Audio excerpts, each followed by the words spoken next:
All right, so this lecture is on narrative therapy, and let's see. Um, I think that I want to start with a story about how I use narrative therapy. Um, so narrative therapy started a long time ago. They didn't call it narrative therapy, but in your notes, Uh, I don't have general notes on narrative therapy. I have a kind of an unfinished article that a student wanted to write, and we never finished it. But the idea was that narrative therapy had its origins with Jung. And um, and I do believe that, although the individuals that came up with narrative therapy don't really give Jung enough credit for it. But I immediately, when I started reading about narrative therapy, I immediately saw a connection between narrative therapy and Jungian myth, metaphor, and archetype. So let's talk a little bit about Jung, myth, metaphor, and archetype. And this is just a small part of Jungian theory. Um, but I think it's the part that applies to narrative therapy. I think that um, so you all know about what a myth is, metaphor, archetype, but it's really Jung's concept of how stories or archetypal figures like heroes, appear in all different cultures throughout the world.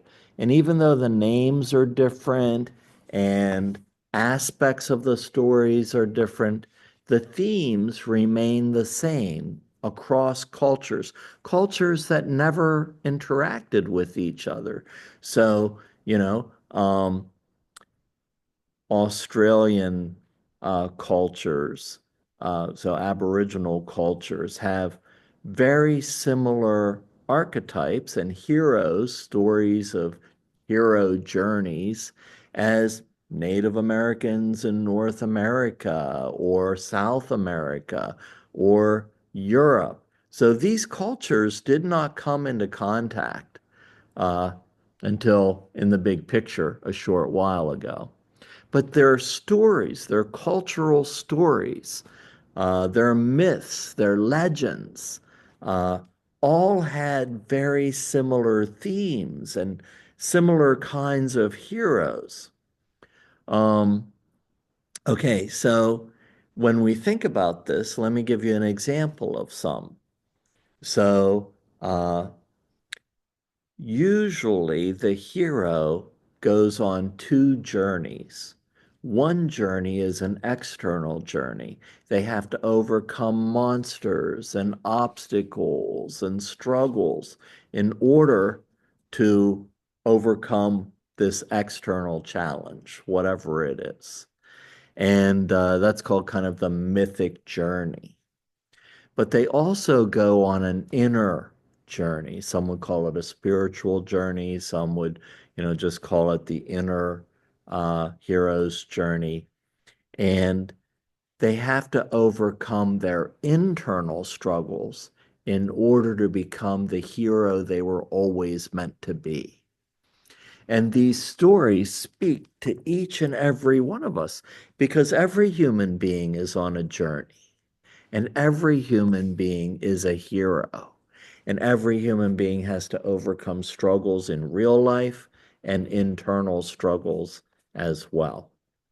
So, an example of an internal struggle might be if you've seen the movie Moana and she's on the boat and she gets to the island where she's going to return, the heart of the ocean, and there's a giant lava monster, and she just doesn't think she can do it. um, and So every hero has a moment of self-doubt that they have to overcome. And every human being has a moment of self-doubt that they have to overcome. So all of these hero journeys, both external and internal, mirror kind of the human journey that each of us goes through as well. And so Jung came up with this concept, and Jung studied all different cultures, and uh, you know, it really fit in with his theory well. And and then other scholars from different fields picked up the myth metaphor archetype concept, the hero's journey. And one of the one of the scholars that picked it up was Joseph Campbell. And so he's a cultural anthropologist. And he really did even more research on all of the cultural stories from around the world. And but his famous book, he took all of his scholarly books and condensed them into kind of a popular book. He called it A Hero with a Thousand Faces. The Hero with a Thousand Faces.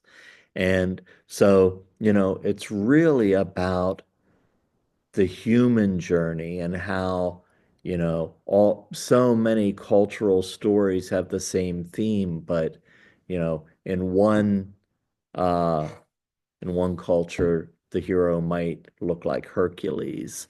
In another culture, the hero might look like some other cultural figure.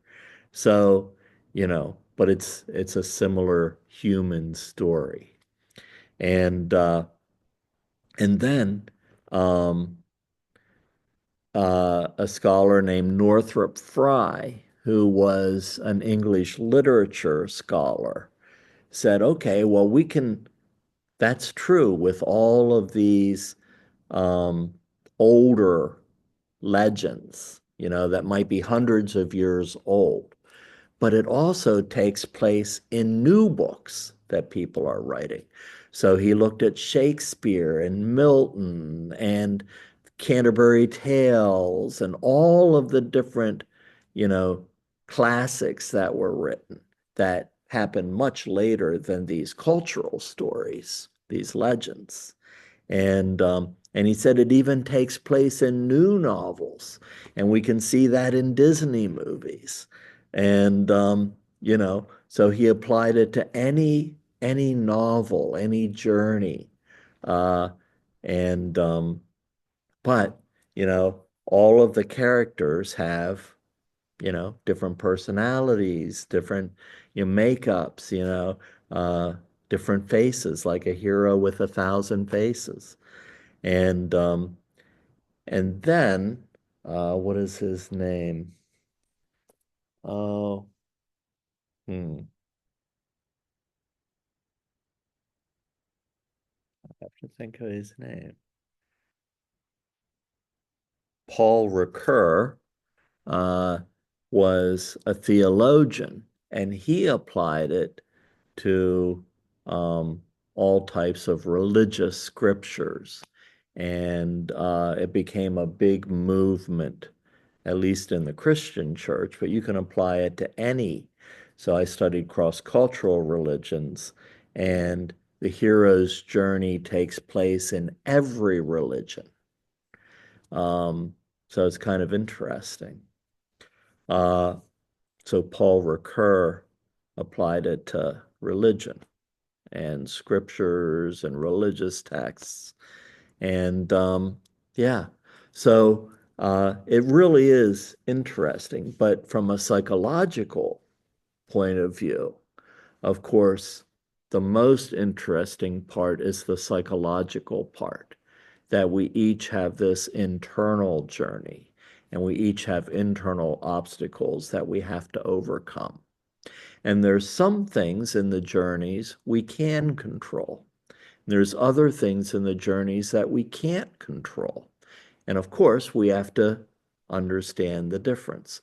We have to be able to let go of the things we can't control and make good choices about the things we can control.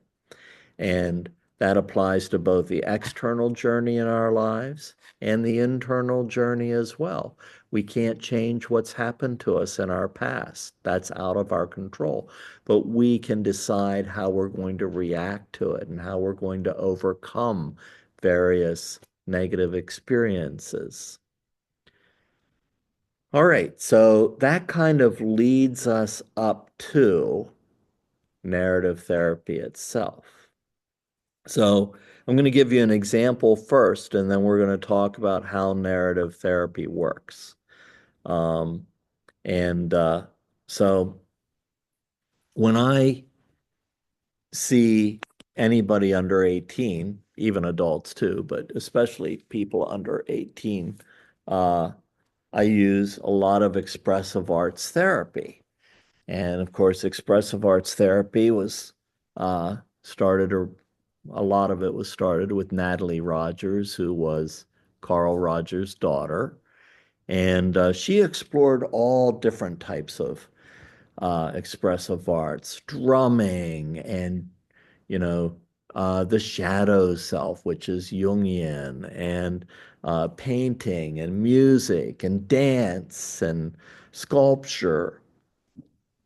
And so, when I had my own office for a practice, I had kind of a room that had play therapy things and expressive arts things, and just a room full of things to do that were interactive. And then I had a room connected to it that had like couches and chairs and things like that to talk in. But so um, one of the things I did was I knew that young children might not be into writing a story out longhand. So I decided to make narrative therapy comic books.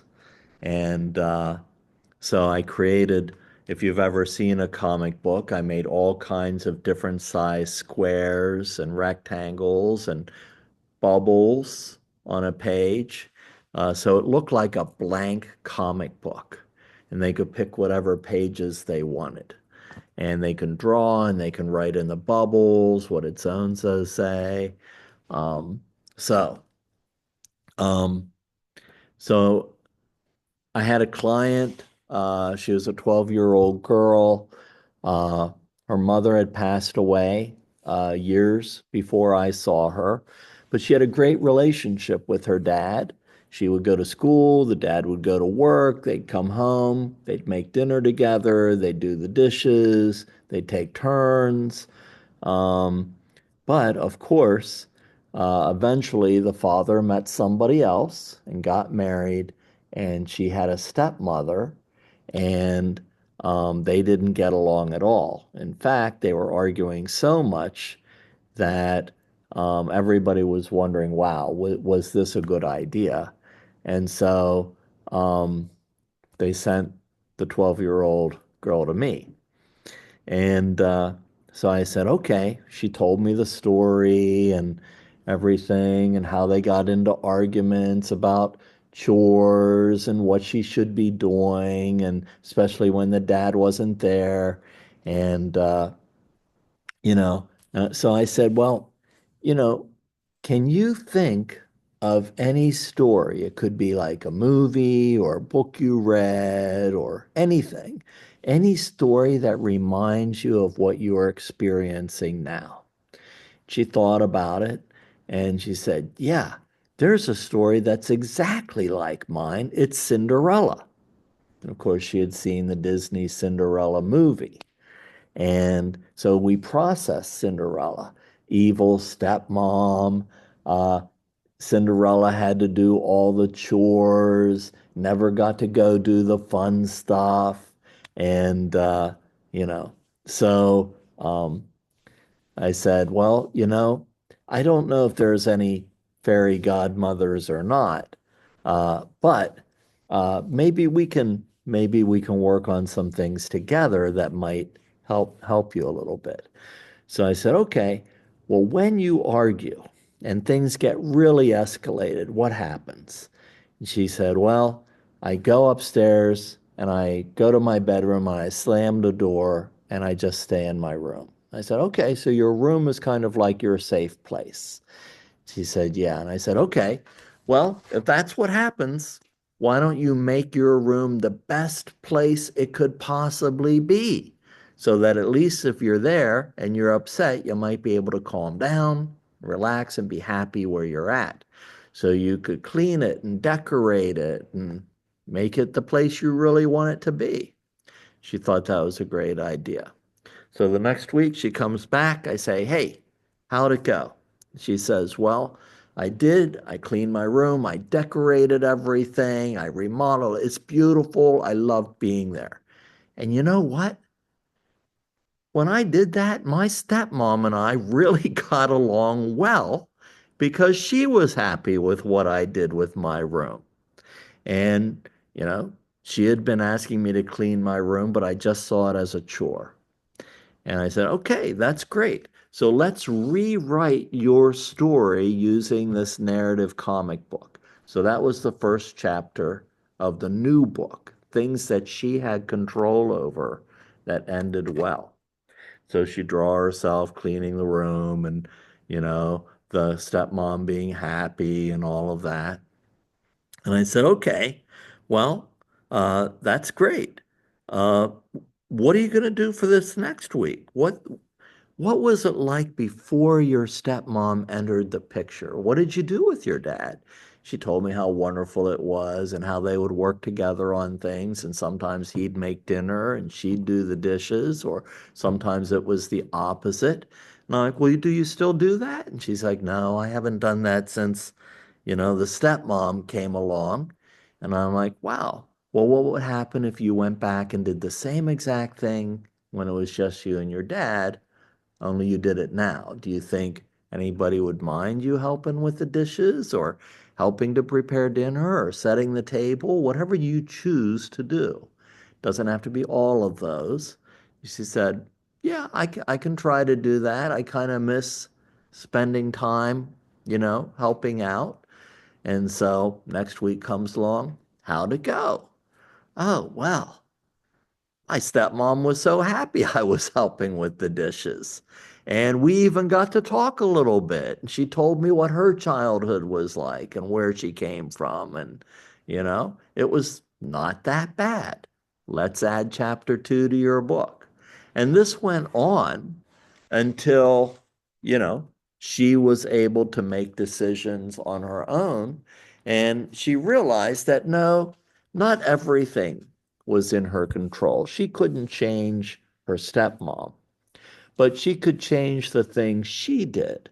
So, no, not everything's going to be perfect. She could only control what she did or how she reacted or how she felt about things. But, it also let her give up a little control because she realized, no, I can't control my father or my stepmother. And they are their own people. And maybe that's okay. It doesn't always have to be about me. If the stepmom is not that happy about something, maybe it doesn't have anything to do with me, you know? So we don't have to own everything about other people. Not everything is our fault or relates to us. And then by the end, you know. She had a complete book, and she got to take the book home, and she could add to it. Now, it could be anything. She doesn't have to be like a narrative comic book. For adults, it could be a journal where they write. It could be just pictures if it's a little kid. It could be anything. Could be dioramas, whatever they're into. They could act it out in play therapy, what happens in the narrative. So there's all kinds of creative ways. But the first thing that happens from, a narrative therapy point of view is that uh, they find a story, a metaphor, a myth, a legend, a movie, a book, something that reminds them of what they're experiencing. And most times it's not something positive. So that's okay.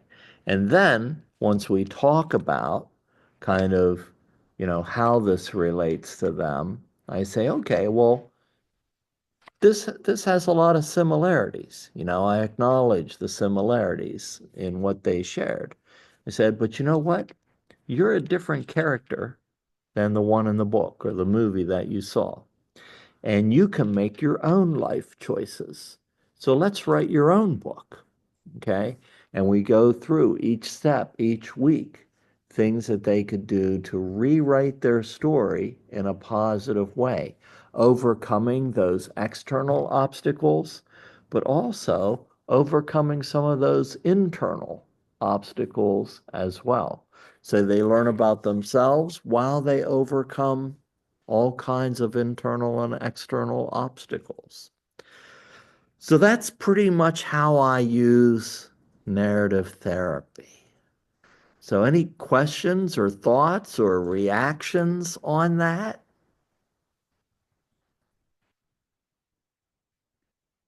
If there was this one that we went over in group counseling, I don't know if it was there this one. Was it this one? Where they did like the stuff? How did they use it in group counseling? Oh, it could be psychodrama. It's just that's what it reminds me of a little bit because like in the psychodrama they were like acting out. Right, that's psychodrama, but it is very similar. Hmm. So I think that might be effective. Yeah, yeah.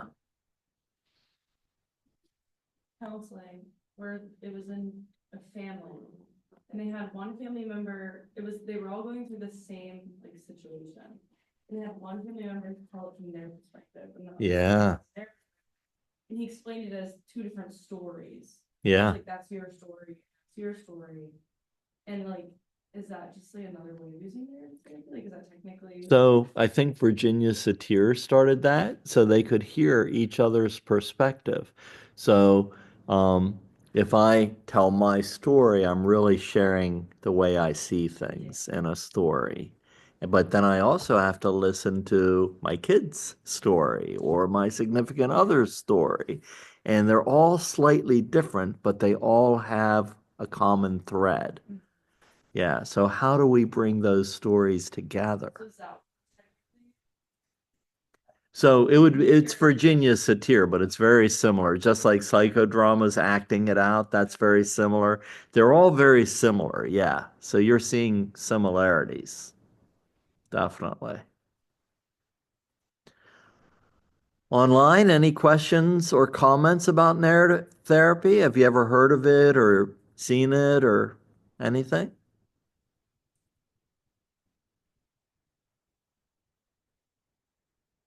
All right.